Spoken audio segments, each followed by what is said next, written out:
آج کا پروگرام انشاءاللہ تلاوت قرآن پاک سے شروع کرتے ہیں، اور جناب حافظ صاحب سے گزارش ہے کہ وہ اپنے درس کی جو ابتدا کریں انشاءاللہ۔ الحمد للہ رب العالمین والصلاة والسلام علی رسولہ الامین، فالحمد للہ الذی نزل الفرقان علی عبدہ لیکون للعالمین نذیرا۔ اعوذ باللہ من الشیطان الرجیم، بسم اللہ الرحمن الرحیم۔ الحمد للہ الذی انزل علی عبدہ الکتاب ولم یجعل له عوجا قیما لینذر بأسا شدیدا من لدنہ ویبشر المؤمنین الذین یعملون الصالحات ان لهم اجرا حسنا۔ وقال اللہ تعالی ام حسبت ان اصحاب الكهف والرقیم كانوا من آیاتنا عجبا اذ اوى الفتية الى الكهف فقالوا ربنا آتنا من لدنك رحمة وهيئ لنا من امرنا رشدا فضربنا على آذانهم في الكهف سنين عددا ثم بعثناهم لنعلم أي الحزبين أحصى لما لبثوا أمدا۔ رب اشرح لي صدري ويسر لي أمري واحلل عقدة من لساني يفقهوا قولي اللهم لا سهل إلا ما جعلته سهلا وأنت تجعل الحزن إذا شئت سهلا۔ میرے نہایت ہی عزیز بھائیوں، سورہ کہف کی ابتدائی آیات میں نے آپ کے سامنے تلاوت کی ہیں۔ اس میں اصل میں اس سورہ کا شان نزول یہ ہے کہ مکہ کے کفار نے یہودیوں کے ساتھ مل کر، جو کہ مدینہ میں تھے، ان کے ساتھ مل کر سوالات کی ایک لسٹ تیار کی تاکہ وہ نبی کریم صلی اللہ علیہ وسلم سے پوچھے جائیں۔ اگر ان کا جواب وہ نہ دے سکیں تو ہمیں یہ ایک بہانہ مل جائے گا کہ وہ سچے نبی نہیں ہیں۔ تو ان میں سے ایک سوال، 3 سوالات میں سے ایک سوال یہ تھا کہ اصحاب کہف کیا ہیں، اور یہ میں نے جو آیات تلاوت کی ہیں یہ سورۃ الکہف کی ابتدائی آیات ہیں۔ اس کے علاوہ بھی 2 سوالات تھے کہ ذوالقرنین کون تھا، اس بارے میں انہوں نے وہ بادشاہ تھا، اس بارے میں انہوں نے سوال کیا، اس کا جواب بھی اسی صورت میں آخری حصے میں آتا ہے۔ اور اسی طرح انہوں نے روح کے بارے میں سوال کیا تھا، جو کہ سورہ بنی اسرائیل میں اس کا جواب اللہ تبارک و تعالیٰ نے مختصراً دیا۔ تو یہ سورہ ان کے پہلے سوال کے جواب میں نازل ہوئی۔ سوال انہوں نے یہ کیا تھا کہ اصحاب کہف کون تھے۔ یہ اصحاب کہف اسلام کے آنے سے پہلے، قرآن کے نزول سے پہلے، ان کی سٹوری، ان کا قصہ مختلف قوموں میں مشہور تھا۔ یہودیوں میں بہرحال کیونکہ وہ اہل کتاب تھے، ان کی کتابوں میں تو اس کا تذکرہ موجود تھا، لیکن اس کے علاوہ مکہ کے جو کفار تھے ان میں بھی کسی نہ کسی حد تک ان کی سٹوری مشہور تھی۔ اور اسی طرح سیریا کے جو عیسائی تھے، جو عیسائی فلسطین اور سیریا کی طرف عیسائی آباد تھے، ان میں بھی اصحاب کہف کا قصہ سینہ بسینہ چلا آ رہا تھا۔ بہرحال یہ کتابی قصہ ہے، اہل کتاب اس کو جانتے تھے، اور نبی کریم صلی اللہ علیہ وسلم کو ٹیسٹ کرنے کے لیے کہ آیا ان کا آسمانی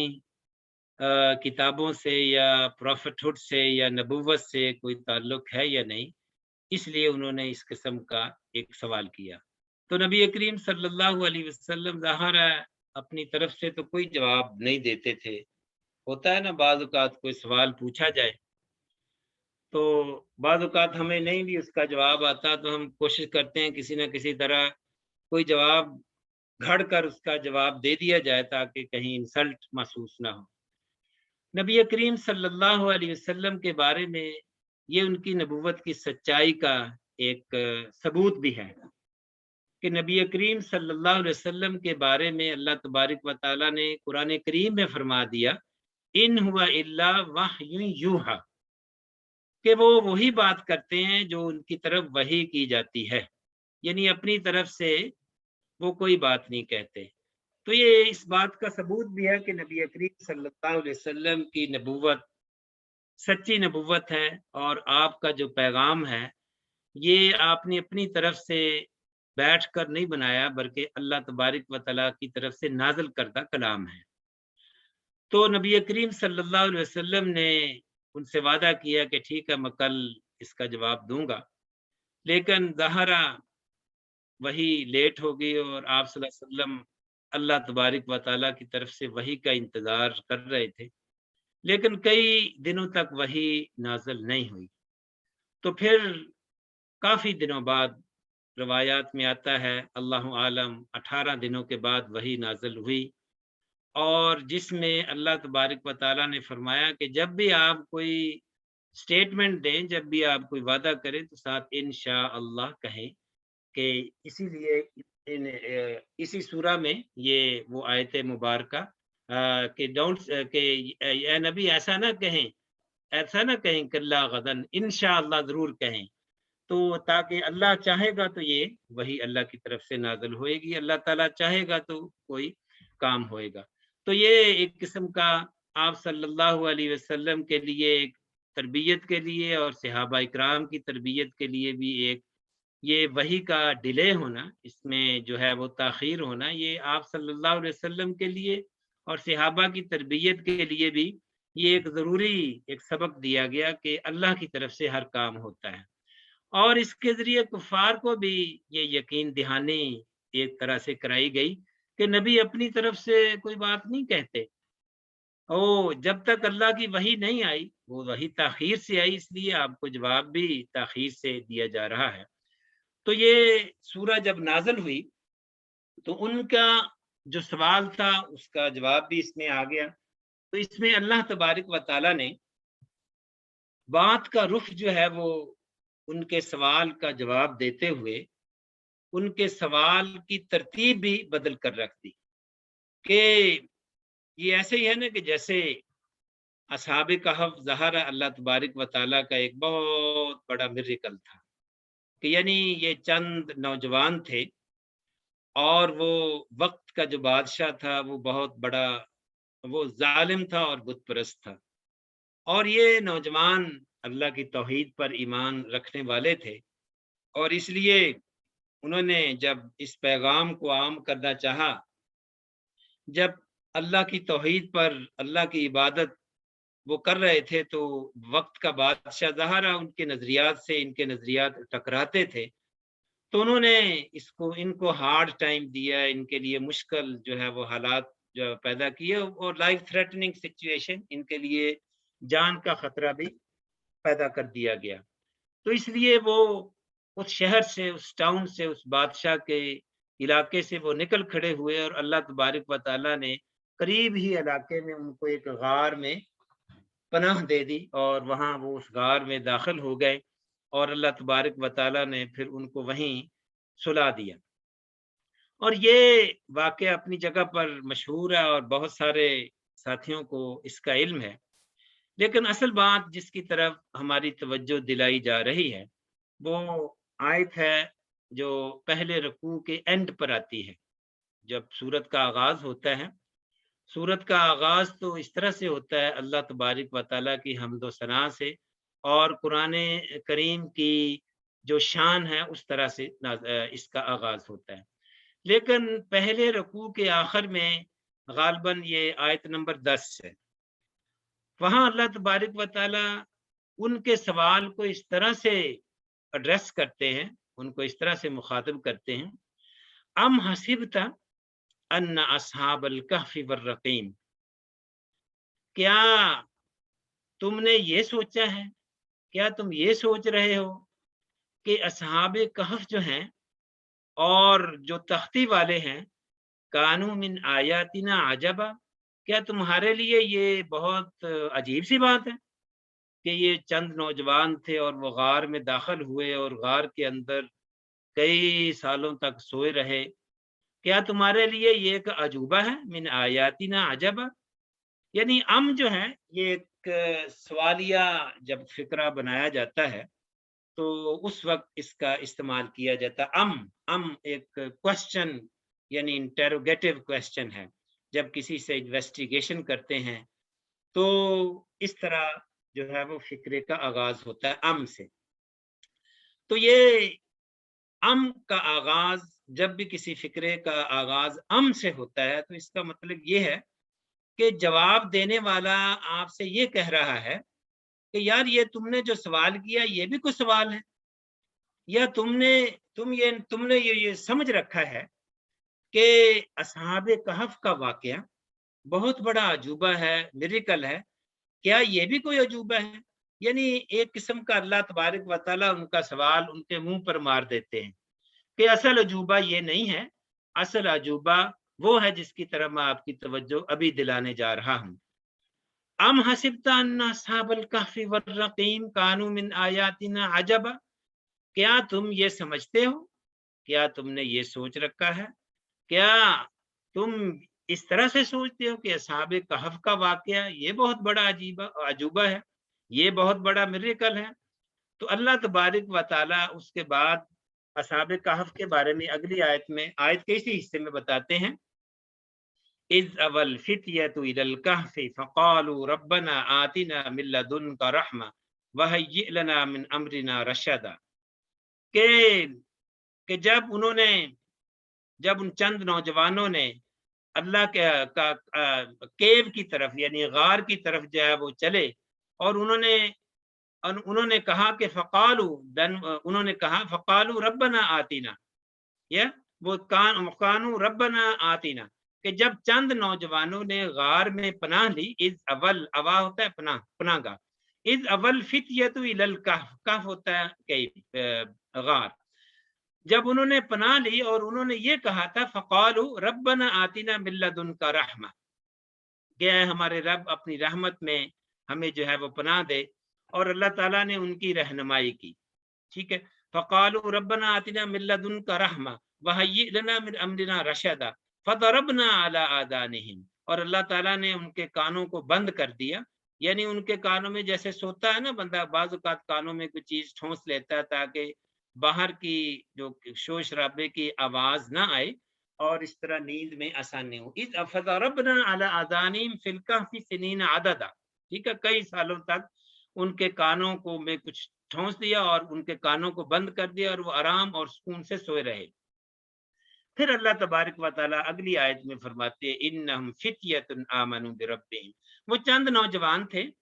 آمنوا بربہم جنہوں نے اللہ پر ایمان لے کے آئے، وزدناہم ہدی، اور اللہ تعالیٰ نے ان کے ایمان کے نتیجے میں اللہ تعالیٰ نے ان کی ہدایت میں اور اضافہ کر دیا۔ تو اس کے بعد اللہ تبارک و تعالیٰ فرماتے ہیں نحن نقص علیک نبأہم بالحق، ہم آپ کو ان کا قصہ سناتے ہیں بالکل صحیح حق کے ساتھ، یعنی قصہ ان کا ظاہرہ مشہور تھا اور اس کی مختلف روایات تھیں، اور ظاہرہ جب انسانی روایت، انسان کے اندر کوئی سٹوری کوئی قصہ سینہ بسینہ چلتا ہے تو اس میں تبدیلی بھی آ جاتی ہے، اور سینہ بسینہ چلنے کی وجہ سے اس میں انحراف بھی پیدا ہو جاتا ہے، اور بہت سارے قصہ گو جو ہے وہ مرچ مسالہ لگانے کے لیے، سامعین کو متوجہ رکھنے کے لیے ان میں جو ہے وہ تھوڑا سا جھوٹ بھی ایڈ کر دیتے ہیں، جس طرح کوئی بھی فلم بنتی ہے بعض اوقات وہ صحیح سچی کوئی سٹوری ہوتی ہے، لیکن اس کے باوجود اس کے اندر کوئی نہ کوئی جھوٹ ایڈ کر دیا جاتا ہے تاکہ وہ سننے والوں کے لیے یا فلم دیکھنے والوں کے لیے کوئی دلچسپی کا سامان بھی پیدا کر دیا جائے۔ تو یہ قصہ بہرحال سینہ بسینہ مشہور تھا اور اس میں بہت ساری چیزیں جھوٹ ایڈ کر دی گئی تھیں دلچسپی کو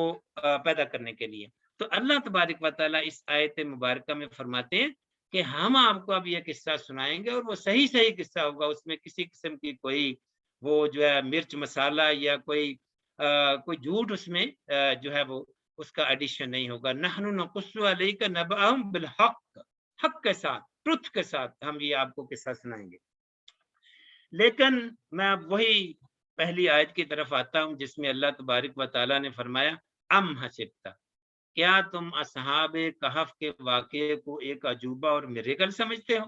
یعنی ایک قسم کا اللہ تبارک و تعالیٰ فرماتے ہیں کہ یہ بھی کوئی میریکل ہے، یہ تو کچھ بھی نہیں ہے، اصل میریکل جو ہے وہ تو یہ ہے۔ وہ اس کا آغاز پھر اللہ تبارک و تعالیٰ سورت کا آغاز کرتے ہیں، الحمدللہ الذی انزل علی عبدہ الکتاب ولم یجعل لہ عوجا،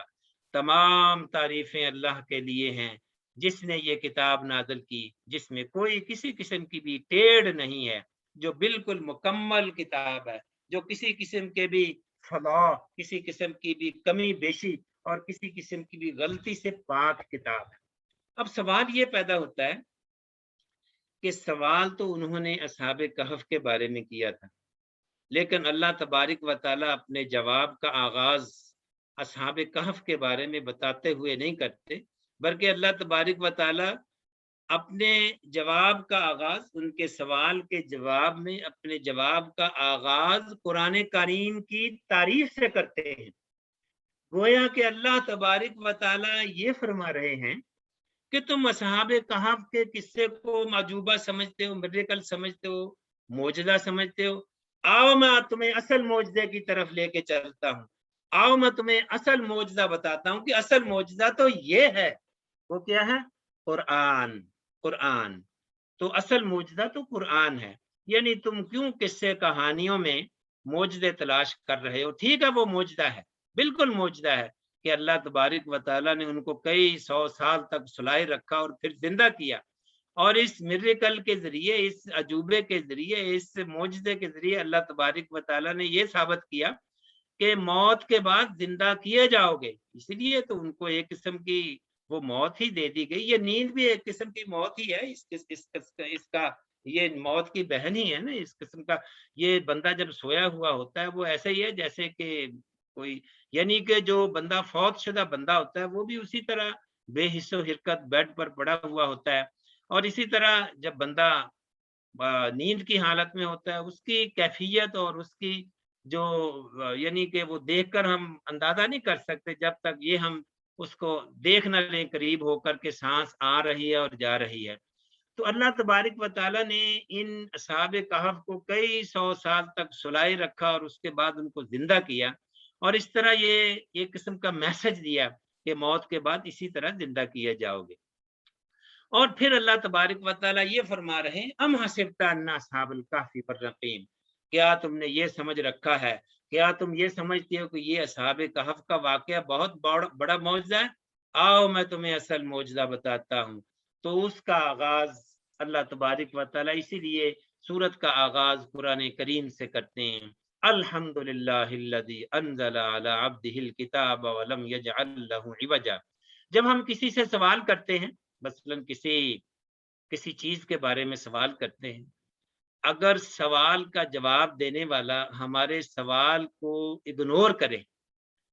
اور ہمارے سوال کے جواب میں کسی اور موضوع کی طرف ہماری توجہ لے جائے، تو اس کا ایک مطلب یہ ہوتا ہے کہ جواب دینے والا ہمیں یہ سمجھانا چاہتا ہے کہ یہ جو تم سوال کر رہے ہو یہ بھی اپنی جگہ پر درست ہے، لیکن اس کا جواب اور آپ کی کیوریوسٹی کا اور آپ کے سوال کا اصل جواب یہ ہے، یا دوسرے لفظوں میں اصل معجزہ جو اصحاب کہف سے بھی بڑا معجزہ ہے وہ اس قرآن کریم کا نزول ہے۔ اے مکہ کے کفار، یعنی اللہ تبارک و تعالیٰ ایک طرح سے ان سے یہ کہہ رہے ہیں کہ تم اصحاب کہف کے واقعے میں کھوئے ہوئے ہو، اور اصل جو معجزہ ہے قرآن کریم وہ نبی کریم صلی اللہ علیہ وسلم دن اور رات تمہارے سامنے پیش کر رہے ہیں، اور تم اس کو سن کر بھی کانوں میں انگلیاں ٹھونس لیتے ہو۔ اصل معجزہ تو یہ ہے، تمہیں معلوم ہے کہ جب یہ قرآن تمہارے کانوں کے ذریعے تمہارے دل میں اترے گا تو وہ تم پر اثر کرے گا، تمہیں خود بھی اپنے آپ پر اعتماد نہیں ہے، تم یہ دیکھ رہے ہو کہ قرآن کریم مکہ کی گلیوں میں پڑھا جا رہا ہے اور لوگ اس کو سن کر ایمان لا رہے ہیں، اور تم اپنے کانوں میں اس لیے انگلیاں ٹھونس رہے ہو، تمہیں بھی پتا ہے، تمہیں بھی اپنے اوپر یقین نہیں ہے، تمہیں بھی اپنے اوپر یہ پورا یہ قسم کا اعتماد ہے کہ ہم بھی سنیں گے تو اس معجزے کا اثر ہم پر بھی ہو جائے گا۔ کیا یہ کم معجزہ نہیں ہے؟ کیا تمہاری یہ حرکتیں اور لوگوں کو تم یہ کہہ رہے ہو کہ قرآن کو نہ سنو، اس کا اثر تم پر ہو جائے گا، قرآن جب پڑھا جائے تو کانوں میں انگلیاں ٹھونس لو۔ تو یہ جب یہ تم لوگوں سے یہ کہہ رہے ہو تو ایک قسم کا لوگوں سے یہ کہہ رہے ہو کہ یہ قرآن بھی بہت بڑا معجزہ ہے، اور ایک طرح سے یہ تسلیم کر رہے ہو کہ یہ قرآن ایک معجزہ ہے، اور اس کو سن کر تم پر بھی اثر ہو رہا ہے اور لوگوں پر بھی اثر ہو رہا ہے۔ اور ایک لحاظ سے اللہ تبارک و تعالیٰ یہ فرما رہے ہیں کہ تم اصحاب کہف کا سوال کرتے ہو، اصل معجزہ تو یہ ہے۔ اس لیے اللہ تبارک و تعالیٰ سوال کے جواب کا آغاز اصحاب کہف سے نہیں کرتے، اصحاب کہف کے تذکرے سے نہیں کرتے۔ اصحاب کہف کا تذکرہ اس سورہ کہف کے دوسرے رکوع سے تقریباً شروع ہوتا ہے۔ سورت کا آغاز قرآن کریم کی تعریف سے ہوتا ہے۔ اللہ تبارک و تعالیٰ اس طرح سے آغاز کرتے ہیں، الحمدللہ الذی انزل علی عبدہ الکتاب ولم یجعل لہ عوجا۔ تمام تعریفیں اللہ کے لیے ہیں۔ اللہ تعالیٰ تعریفوں کے قابل ہے، اس لیے کہ اس نے یہ کتاب نازل کی، انزل علی عبدہ الکتاب ولم یجعل لہ، جس نے اپنے اس بندے پر، غلام پر، یعنی کہ نبی کریم صلی اللہ علیہ وسلم پر کتاب نازل کی۔ تو اللہ تبارک و تعالیٰ نے یہاں ایک قسم کا یہ بھی فرمایا، قرآن کریم کی عظمت کا بیان بھی کیا کہ جس ہستی نے اتنی عظیم کتاب نازل کی وہی تعریفوں کے قابل ہے۔ یعنی اللہ تبارک و تعالیٰ کی تعریف، اللہ تبارک و تعالیٰ اس لیے بھی تعریف کے قابل ہے کہ اس نے اتنی عظیم کتاب نازل کی۔ ایک قسم کا اللہ تبارک و تعالیٰ اس پر پرائیڈ کر رہے ہیں، اس پر اللہ تبارک و تعالیٰ اس پر عظمت کا اظہار کر رہے ہیں کہ اللہ پاک بھی عظیم ہے اور اللہ کی نازل کردہ کتاب بھی عظیم ہے۔ تو یہ کتاب کے بارے میں اللہ تبارک و تعالیٰ اس طرح آغاز کرتے ہیں، الحمدللہ الذی انزل علی عبدہ الکتاب ولم یجعل لہ عوجا، اور اس کتاب میں کوئی ٹیڑھ نہیں ہے۔ عوج کہتے ہیں ٹیڑھ کو، یعنی بینڈ ہو جانا۔ تو یہ کتاب جو ہے یہ بالکل سٹریٹ فارورڈ ہے، اوپن ہے، ٹروتھفل اس کے اندر ہے، سچائی ہے اس کے اندر۔ جو بعض اوقات ہوتا ہے نا، بعض اوقات لوگ جو ہیں وہ حالات کے مطابق اپنے آپ کو بدل لیتے ہیں۔ بہت سارے لوگ ایسے ہوتے ہیں کہ جس طرف ہوا چلتی ہے اس طرف اپنا رخ موڑ لیتے ہیں۔ بہت سارے لوگ جو جس طرح وہ پولیٹیشنز ہوتے ہیں، وہ جس طرف عوام کا رخ ہوتا ہے اسی طرف ان کا رخ ہو جاتا ہے، اور بعض اوقات جس طرف ہوا چل رہی ہوتی ہے اسی طرح کا، یعنی وہ کوئی ایسی بات نہیں کہتے جس کی وجہ سے ان کی پاپولیرٹی میں کمی ہو جائے، کیونکہ ان کو اپنی پاپولیرٹی کا خیال ہوتا ہے، اپنی پوزیشنز اور جو اپنے جو انہوں نے مقام حاصل کیا ہوتا ہے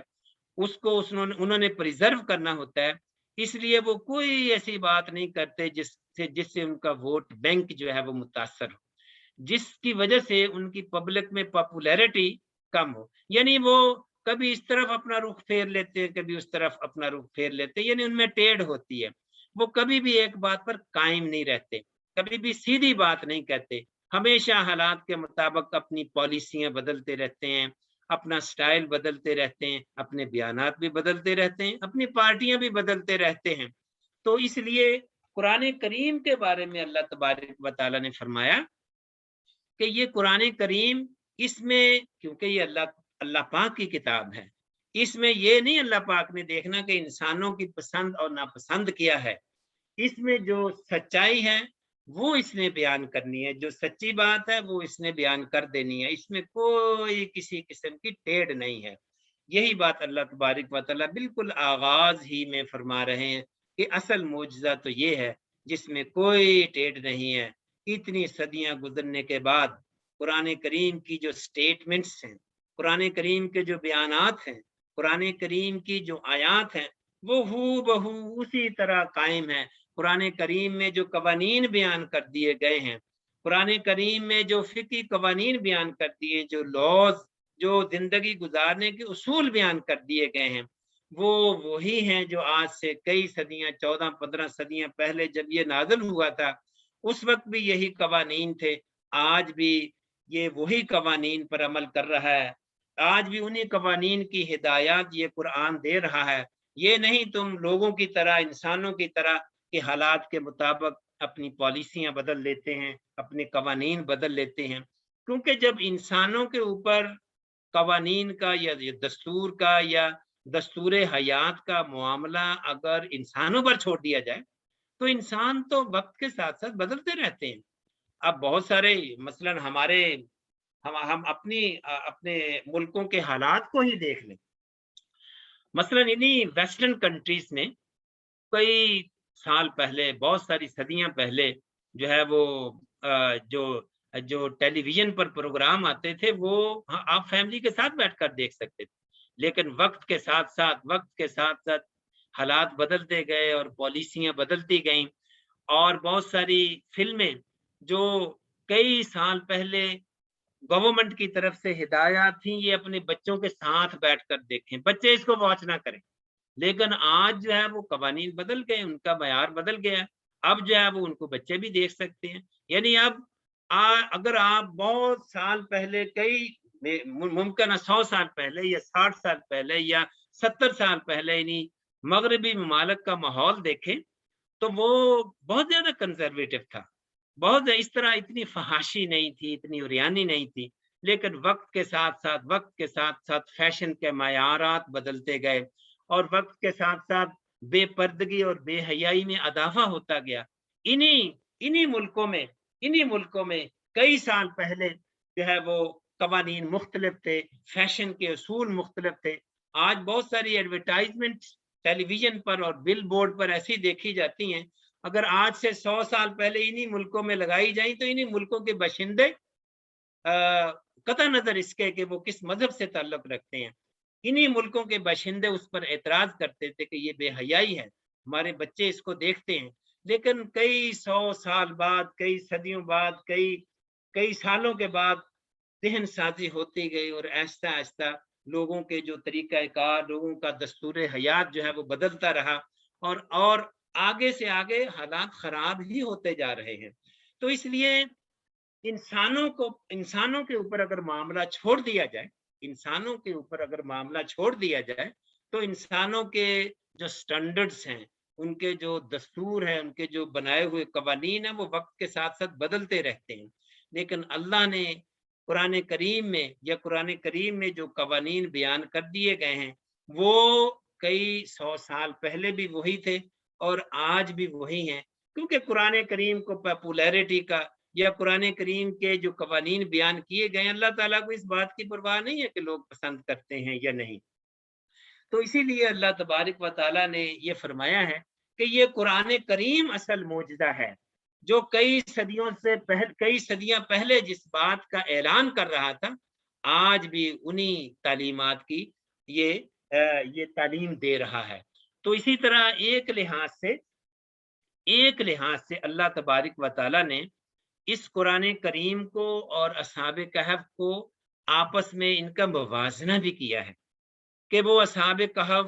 چند نوجوان تھے اور وہ اللہ پر ایمان لیے کہ انہوں نے کہا فقالوا ربنا رب السماوات،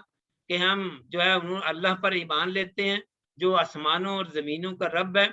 والارض لن ندعو من دونہ، کہ ہم اس کے علاوہ کسی کی عبادت نہیں کر سکتے۔ یعنی انہوں نے وہ ایمان لے کے آئے اور اپنے ایمان پر وہ ڈٹ گئے،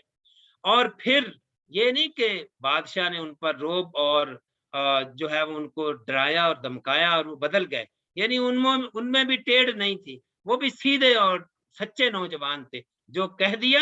جس بات پہ دل اٹک گیا اس پہ ڈٹ گئے۔ یعنی ان میں بھی وہی خصوصیات تھی جو قرآن کریم میں بیان کی گئی ہیں کہ جب آپ ایک دفعہ سچائی کو پا لیں تو اس پر ڈٹ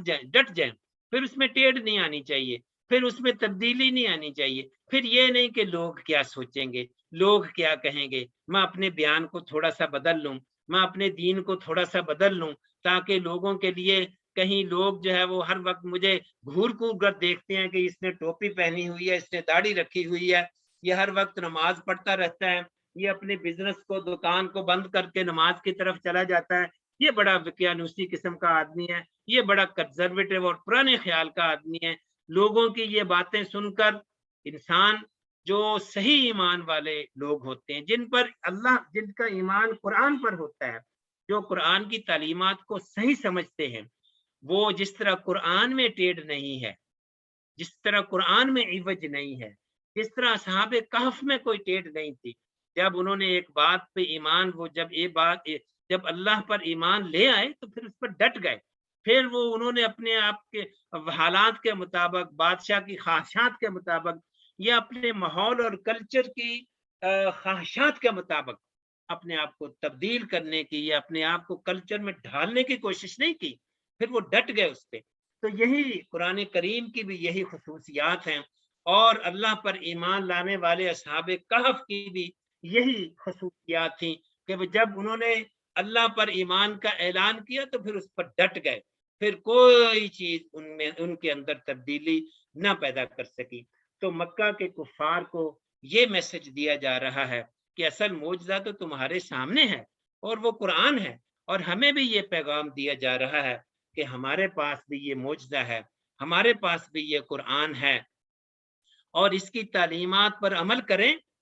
اور اس کی تعلیمات کو سمجھیں، تو پھر جس طرح قرآن میں ٹیڑھ نہیں ہے، قرآن میں تبدیلی نہیں ہے، تو پھر ہمارے اندر بھی وقت کے ساتھ ساتھ، حالات کے ساتھ ساتھ تبدیلی نہیں آئے گی، کیونکہ ہم بھی بعض اوقات انسان کیا کہتے ہیں، انسان جو ہے وہ جو فیشن بدلتا ہے، انسان بھی اپنے فیشن بدل لیتا ہے، انسان اپنا لائف سٹائل بدل لیتا ہے، جو انسان کسی ایسے کلچر میں جاتا ہے، ایسے ماحول میں جاتا ہے جو برا ماحول ہوتا ہے، انسان اس ماحول کے پریشر کی وجہ سے انسان بھی ان برائیوں کو اپنا لیتا ہے۔ کہتے ہیں نا کہ a man is known by the company he keeps، یعنی کہ اگر بری صحبت میں ہم بیٹھتے ہیں، برے ماحول میں بیٹھتے ہیں، برے کلچر میں بیٹھتے ہیں، برے لوگوں میں بیٹھتے ہیں، بری فلمیں واچ کرتے ہیں، تو اس کا ظاہر اثر ہمارے اوپر ہوتا ہے اور ہم بدل جاتے ہیں۔ ممکن ہے شروع میں نہ ہوا یہ تبدیلی، لیکن وقت کے ساتھ ساتھ آہستہ آہستہ ہم جس ماحول میں رہتے ہیں، بہت سارے لوگ جو اسلامی ملکوں میں رہتے ہیں، جہاں اسلامی ماحول ہوتا ہے، جہاں 5 وقت اذان سنائی دیتی ہے، نماز پڑھتے ہیں اور قرآن سنائی دیتا ہے، اور اس طرح ان کا ماحول، ان کا لائف سٹائل مختلف ہوتا ہے، لیکن جو ہی کسی ایسے ماحول، کسی ایسے ملک میں جاتے ہیں کہ جہاں کا ماحول خراب ہوتا ہے اور اسلام کے خلاف ہوتا ہے، اسلامی تعلیمات کے خلاف ہوتا ہے، اور آہستہ آہستہ انسان ہے نا، ان پر اثر ہونا شروع ہو جاتا ہے۔ تو اس لیے اللہ تبارک و تعالیٰ فرماتے ہیں، اصل میں اصحاب کہف اور قرآن کا ایک کمپیریزن کیا جا رہا ہے کہ جس طرح اصحاب کہف وہ بھی ایک بات پر ڈٹ گئے، کیونکہ وہ بھی اللہ کی وحدانیت پر ایمان رکھتے تھے، اسی طرح اے مکہ کے کفار، اے انگلینڈ اور جرمنی میں رہنے والے مسلمانوں، تم بھی اگر قرآن کے ساتھ چمٹ جاؤ تو تم بھی جس طرح قرآن میں تبدیلی وقت کے ساتھ ساتھ نہیں آتی، تم بھی ایک بات پر، سچائی پر ڈٹ جاؤ گے۔ یعنی اگر آپ چاہتے ہیں کہ سچائی پر ڈٹ جائیں، اگر آپ چاہتے ہیں کہ آپ کے اندر حالات کے ساتھ ساتھ برے ماحول کی وجہ سے آپ کے اندر تبدیلی نہ آئے، تو آپ کو قرآن کے ساتھ چمٹا رہنا پڑے گا، آپ کو قرآن کے ساتھ تعلق بنانا۔ اس کو میں اس مثال کے ذریعے واضح کرنا چاہتا ہوں، قرآن کے ساتھ تعلق یہ ایسے ہی ہے نا کہ جیسے آپ زیوم کریں کہ کسی علاقے میں سیلاب آ گیا ہے، اور سیلاب جو ہے اس کا پانی جو ہے وہ بہت پریشر کے ساتھ آ رہا ہے، جس کی وجہ سے تمام مکان جو ہے وہ بہہ گئے ہیں، تمام جانور اور ہر چیز، مکان گر گئے ہیں، اور انسان جو ہے اس کے اندر بہتے چلے جا رہے ہیں۔ لیکن آپ تصور کریں کہ بعض اوقات یہ ہوتا ہے، بعض اوقات تو جو کمزور قسم کے درخت ہوتے ہیں وہ بھی گر جاتے ہیں اور بہہ جاتے ہیں سیلاب کے اندر، لیکن آپ تصور کریں ایک بہت مضبوط درخت ہے اور اس کا جو تنا ہے وہ بہت موٹا ہے، اور اس کی جڑیں، ظاہر ہے درخت جتنا موٹا ہوتا ہے، جتنا بڑا ہوتا ہے، اور اتنی ہی اس کی جڑیں جو ہیں، یہ اللہ تعالیٰ کا قانون ہے، اتنی ہی اس کی جڑیں زمین کے اندر مضبوط ہوتی ہیں اور لمبی ہوتی ہیں اور زیادہ گہری ہوتی ہیں، کیونکہ ورنہ جو ہے وہ اتنا تن آور درخت جو ہے وہ زمین پر کھڑا نہیں رہ سکتا۔ جتنا درخت چھوٹا ہوگا اس کی جڑیں زمین پر اتنی ہی کم ہوں گی، جتنا درخت بڑا اور موٹا اور لمبا اور اونچا اور تھک ہوگا اس کی جڑیں بھی زمین پر، بعض کا تو ایسے درخت ہیں جتنے وہ زمین کے باہر ہیں اتنے زمین کے نیچے بھی اتنے ہی ہیں، ورنہ وہ